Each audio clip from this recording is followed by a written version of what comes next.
Hello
guys, welcome back to Anand travel blogs. நம்மளோட இந்த பயணம் ஆரம்பிக்கிறது நம்ம பெங்களூர் சேட்டலைட் பஸ் ஸ்டாண்ட்ல இருந்து தான். பிளாட்ஃபார்ம் நம்பர் 6க்கு வந்தீங்கன்னா கரெக்டாக ஷார்ப்பாக 10:40 PM நமக்கு அங்கேருந்து ஊட்டிக்கு பஸ் கிடைக்கும். அதே மாதிரி நம்ம ஐசிடிசியில் கூட புக் பண்ணாலும் உங்களுக்கு ரூட் மேப்லாம் கிடச்சிரும். மார்னிங் 7 AM அங்கே போகிற மாதிரி பஸ் போகும். நானும் பியூனோ ஹில் ஸ்டேஷன் பார்க்க ரொம்ப எக்ஸைட்மெண்ட்டாக இருக்கேன். அரௌண்ட் 265 கிலோமீட்டர் இருக்குது. மைசூர் ரூட் வழி தான் நம்ம போகிறோம். வாங்க பார்க்கலாம். நம்ம சேனலுக்கு நீங்கள் புதுசுன்னா மறக்காமல் சப்ஸ்கிரைப் பண்ணுங்கள். அதே மாதிரி கூட இருக்க பெல் பட்டன் எனேபிள் பண்ணிங்கன்னா என்னோட தொடர்ந்து வீடியோ உங்களுக்கு நோட்டிஃபிகேஷன் வரும். இப்போ ஊட்டி பஸ் ஸ்டாண்டில் வந்துட்டோம். இங்கே டாக்ஸி ஸ்டாண்ட் சொல்லி நோட்டீஸ் போட்டிருக்காங்க. இங்கே 7 சஃபாரி வண்டிகள்லாம் ஒரு பேக்கேஜ் இது பார்த்து தெரிஞ்சுக்கலாம். அதே மாதிரி ஆட்டோ சர்வீஸ் கூட இருக்குது. இங்கே ஒவ்வொரு இடம் நம்ம பார்க்க வேண்டிய இடம்லாம் ரொம்ப லாங் 20 கிலோமீட்டர் டிஃப்ரென்ஸ் ரேஞ்சில் இருக்குது. அதனால் நீங்கள் ஃப்ரெண்ட்ஸோடு வந்தீங்கன்னா பைக்கு கார்லாம் வந்தீங்கன்னா உங்களுக்கு ரொம்ப வசதியாக இருக்கும் எல்லா இடம் பார்க்குறதுக்கும். அப்படி நான் ஆட்டோ செலெக்ஷன் பண்ணி ஆட்டோ பிளான் செலக்ட் பண்ணி இரட்டே ஃபஸ்ட்டு நாங்கள் போனது தொட்டபெட்டா பீக்கு. இதுதான் சவுத் இந்தியாவிலே பீக்கஸ்ட் ஹையஸ்ட் பாயிண்ட்டு. இது ஒரு மவுண்டன் ஹில்ஸ்னு சொல்லி 2637 மீட்டர் ஹைட்டில் இருக்குது சீ லெவல்லேருந்து. இங்கேருந்து பார்த்தீங்கன்னா உங்களுக்கு இந்த எவரெஸ்ட் தெரிய மாதிரி அவ்வளோ ஹை லெவல் வியூ கிடைக்கும் மவுண்டன்ஸ் எல்லாம். இங்கே டெலஸ்கோப்பி கூட பார்க்குற ஃபெசிலிட்டி இருக்குது. அங்கே போன டைமுக்கு அது கிடைக்கல, இதனாலும் தெரியல. ஒருவேளை மார்னிங் ரொம்ப ஏர்லி மார்னிங் போனாலே தெரியல. நீங்கள் வந்த டைமில் எது இருந்தால் அதை பேஸ்ஃபுல்லாக பண்ணிடுங்க. அதே மாதிரி கீழே ஃபோட்டோ எடுக்கிற ஆளு கூட இருக்காங்க. நீங்கள் வேணும்னா ஃபோட்டோ எடுத்துக்கலாம். இன்ஸ்டன்ட் ஃபோட்டோ 150 to 200 ரேஞ்சில் டிஃப்ரெண்ட் சைஸுக்கு தகுந்த ரேட்டில் ஃபோட்டோ எடுக்கிறாங்க. அது கூட சூஸ் பண்ணிக்கலாம். பக்கத்துலேயே கூட உங்களுக்கு ஒரு சூசைட் பாயிண்ட் மாதிரி இருக்குது. அங்கேயும் கூட போய் பார்த்துக்கலாம். உங்களுக்கு காமிக்கிட்டு பாருங்கள்.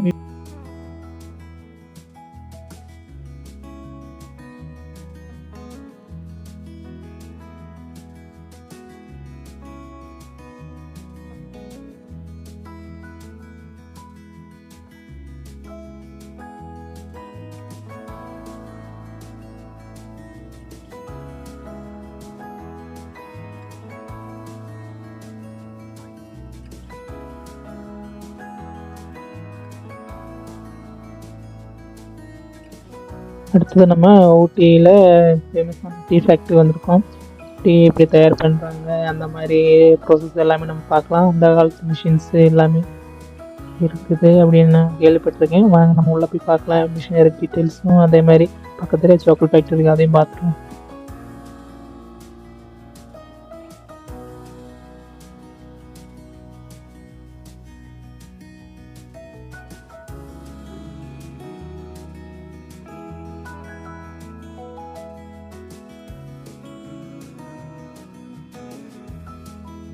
டீ ஃபேக்ட்ரி என்ட்ரு பண்ணுறதுக்கு முன்னாடி நம்ம கையில் ஒரு டேக் கட்டுறாங்க. அதுக்கப்புறம் தான் ஜஸ்ட் 10 ருபீஸ் 10 ருபீஸ். அதுக்கப்புறம் உள்ளே போனீங்கன்னா நிறைய போஸ்டர் இது வச்சுருப்பாங்க, ஃப்ரேம் மாதிரி.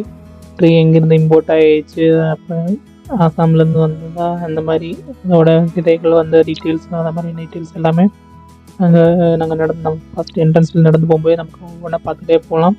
உள்ளே போனதுக்கப்புறம் நமக்கு அந்த மிஷினோட ப்ராசஸை பற்றி எக்ஸ்பிளைன் பண்ணுவாங்க, எப்படி ஒர்க் ஆகுது மிஷினரி, அதை பற்றி எல்லாமே.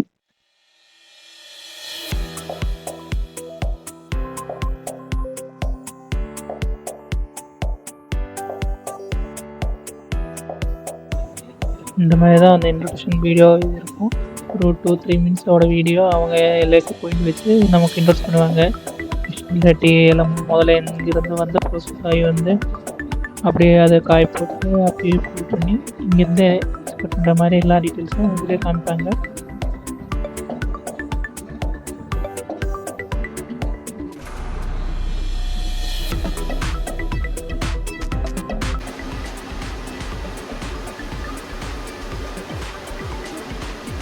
டீ ஃபேக்ட்ரியில் வெளியே வரும்போது நமக்கு ஒரு கார்பன் டீ கொடுப்பாங்க. அது நல்லா டேஸ்ட்டாக இருந்துச்சு. அதே மாதிரி உங்களுக்கு அங்கே தான் வேணும்னா பர்ச்சேஸ் பண்ணிக்கலாம். Variety type of flavour add பண்ண டீ பவுட்ரு கிடைக்கும். அதுக்கப்புறம் நேராக வந்தீங்கன்னா நம்ம என்ட்ரி ஆகிறது சாக்லேட் ஃபேக்ட்ரிக்குன்னா சாக்லேட் எப்படி தயார் பண்ணுறதுன்னு உள்ளே போய் பார்க்கலாம்.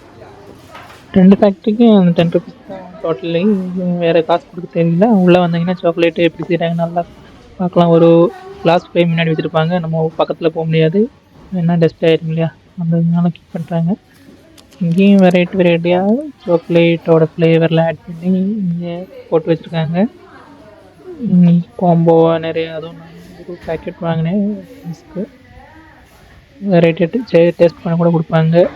இப்படி எப்படிலாம் சாக்லேட் பண்ணுறாங்க அப்படின்லாம் நம்ம இங்கே பார்த்தோம்னா நல்லா செம்மையாக தெரியும். வேறு லெவலாக இருக்கும். என்னென்ன ஆட் பண்ணுறாங்க அது எல்லாமே பார்க்கலாங்க. அப்படியே நீங்கள் ஸ்லோவாக போனீங்கன்னா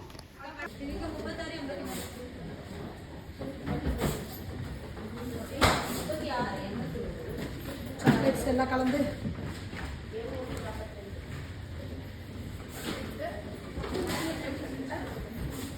பார்த்துக்கிட்டு இருக்கேன்.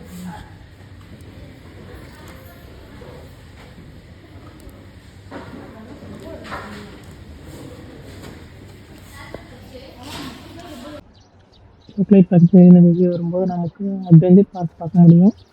அங்கே பார்த்தீங்கன்னா நல்ல வெரைட்டி ஆஃப் ஆக்டிவிட்டீஸ் இருக்குது.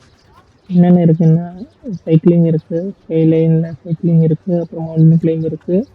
இந்தமாரி உங்களுக்கு கோம்போவில் கிடைக்கும். என்னென்ன 5-6 ஆக்டிவிட்டிஸ் ஒன்றா சேர்ந்தோம்னா 1000 ருபீஸ் 1500 அந்த மாதிரி ரேஞ்சில் இருக்குது. உங்களுக்கு எது இன்ட்ரெஸ்டிங்கோ அது வேணும் சூஸ் பண்ணிங்கன்னா ரொம்ப வெரைட்டியாக இருக்கும். அது கூட அட்வென்ச்சர் பண்ணால் நல்லாயிருக்கும். ட்ரை பண்ணி பாருங்கள்.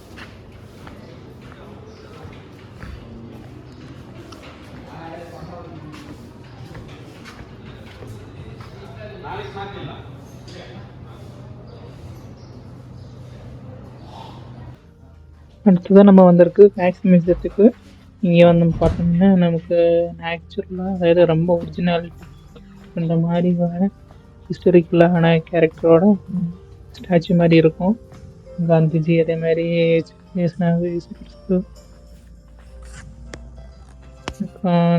லாட் ஆஃப் திங்ஸ் நம்ம பார்த்தேன்னா ஆக்சுவலி என்ன நினச்சேன்னா இது நம்ம ஹாரர் மூவிஸ் இது மாதிரி இருந்துச்சு. ஆனால் உள்ளே போக நல்லா இன்ட்ரெஸ்டிங்காக இருந்துச்சு. ஏன்னா ஹிஸ்டரிக் ஆஃப் இந்த ஹிஸ்டரியில் இருந்த ஏபிஜே அப்துல் கலாம் அவங்க எல்லாமே ஆக்சுவலியாக ரியல் ட்ரெஸ் போட்டு நம்ம பக்கத்தில் நின்று பேசுகிற மாதிரி அவ்வளோ க்ளோஸாக ரியாலிட்டியாக இருந்துச்சு. நீங்களும் வந்து பார்த்தீங்கன்னா நல்லா இதாக இருக்கும். ஜஸ்ட்டு 50 ருபீஸ் தான் டிக்கெட்டு. எல்லா டைப் ஆஃப் இது இருந்துச்சு. ஆர்ட்னு சொல்லலாம் ஒரு விதத்தில். எனக்கு ரொம்ப பிடிச்சிருந்துச்சு. நான் யோசித்தேன் என்னப்பா வேக்ஸ் மிஷின் நான் ஃபஸ்ட் டைம் தான் கேட்டேன். அதனால உள்ளே போனால் நிறைய சுபாஷ் சந்திர போஸ் அந்த மாதிரி இந்திய எல்லா டைப் ஆஃப் ஸ்டாச்சுவும் வச்சுருந்தாங்க. டாகடிட்டு வீரப்பன் அந்த மாதிரி எல்லாமே இருந்துச்சு. நீங்களும் வந்தீங்கன்னா அவங்க ஒரு வாட்டி கன்ஃபார்ம் போயிட்டு வந்துடுங்க. ஆல்கஹாலுக்கு எகோகனிஸ்டாக எப்படி பண்ணக்கூடாதுன்னு ஒரு இன்ஃபர்மேஷன் மாதிரி நிறைய யூத் ஜென்ரேஷனுக்கு மோட்டிவேஷன் மாதிரி நிறைய வீடியோஸ், நிறைய ஒரு ஸ்ட்ரக்சர் ட்ராமா மாதிரி பண்ணி வச்சுருக்காங்க. நீங்கள் கன்ஃபார்மாக இதெல்லாமே பார்த்தீங்கன்னா நல்லாயிருக்கும். இது யார்? ஏதோ அந்த காலத்து பாடல்கள்னு நினைக்கிறேன்.